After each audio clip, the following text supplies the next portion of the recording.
Summer's winding down, so what's going to happen in the fall real estate market? You're definitely going to want to watch this one. The summer vacation season is nearing an end, unfortunately. August is still prime summer, so hopefully you got some last minute trips planned. You're doing some fun stuff with your household. Everyone wants to know in the real estate world, what's happening next? What's the fall going to be like? Because historically, we do see a bit of a seasonal slowdown in August. People are on vacation, kids are going back to school, colleges are back in session. So what I wanted to do is take all the information I've been studying and reviewing over the past few months and tell you what I see happening in the fall real estate market here in the greater Philadelphia area. So I've got 5 different predictions of what's going to happen this fall based on economic reports, recession information, data from lenders, all the stuff that you don't need to be doing. That's what you need to come to someone like me for. So prediction number 1, inventory will continue to tick up. And what I mean by that is inventory has been the biggest complaint buyers and sellers have had, because sellers have to find a home to move to if they want to sell, that there's nothing out there. And I totally disagree that there's nothing out there. Homes are just selling quickly. There's no stale inventory. And what buyers are going to be pleasantly surprised about, and this goes if you're a seller that has to find a home as well, because you're also a buyer, homes aren't going to be selling as quickly. It's going to take a few more days for the best properties to sell. You're going to be able to think about a home overnight. Time on market is slightly rising a little bit, and that's going to give people more time to digest and make a well-informed financial decision, and we're going to see more options open up. The number of homes predicted to sell this year are going to be far less than 2021 because people have locked in, they have lower rates, they are happy where they moved to, and what we saw the past 24 months was unprecedented. It couldn't last forever, and obviously it's not right now, and we're very clearly in this shifting market landscape.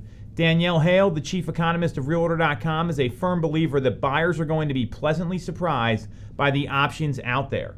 So that's prediction number 1. Prediction number 2, rates are going to stabilize. They're going to stay in this mid-5 to maybe going up close to 6 range.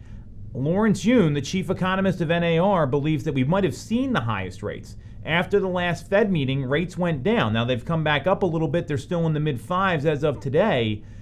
They were above 6 before the June Fed meeting. So we've seen rates stabilize here. And Chairman Powell believes that inflation may be under control, and that's been the big thing the Fed is trying to combat. So I see rates stabilizing a little bit for that reason, and also because lenders need purchase money loans coming in. The refinance market is not there for them, and they've got to continue to bring in loan applications to keep their business moving. So I do see rates stabilizing in this mid-5, maybe close to 6% range. Prediction number 3. We're going to continue to see more sales that have traditional contingencies, home inspection contingencies, mortgage contingencies. Everyone was waiving these things the past 24 months. Appraisal gaps may no longer be a play, paying the seller's transfer tax. At the same time, the best homes are going to sell quickly, and there will be competition when they're priced right and marketed well. So it's not going to be across the board. We're going to see more of these things happen where contingencies are accepted by sellers. And sellers are also going to be willing to negotiate. Remember, they used to negotiate sale prices prior to 2020? We're going to see more of that happening as well. So more of a normal market than what we've seen in 2020, 2021, and the first half of this year. Prediction number 4, appreciation will continue. There is no housing bubble, and we'll see modest appreciation. All the people that predict home price appreciation throughout the year, the average of the major agencies that do this, Fannie Mae, Freddie Mac, CoreLogic, Ivy Zelman, all these agencies that report these things, and there's more than just those 4, the average of the 7 major agencies that we pay attention to is 8.5% year-over-year appreciation. That slowed down a little bit the second half of the year, and I am clear we're still going to see home prices go up because of supply and demand. There's still ferocious demand out there, supply's rising a little bit, so as long as demand's higher than supply, this is basic economics here, we're going to see prices go up. There is no housing bubble happening for that reason, and also there's not all these bad lending products out there anymore like there used to be in 2008, 2009.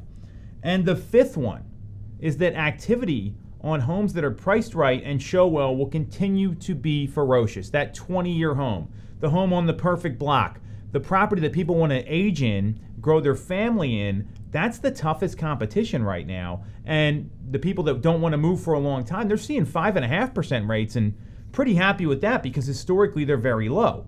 So those are the 5 predictions. What does this mean? If I'm a seller right now, I'm looking at getting my home on the market sooner than I anticipated. If I was thinking about next year, I'm looking at this fall. Because as inventory rises and there's more options, your home's just not as appealing when there's other options out there for folks. So you want to list when inventory is very low, and even though we're seeing it tick up, we're not even close to that 6-month mark where buyers and sellers are going to have that sort of even level playing field that a lot of folks look for.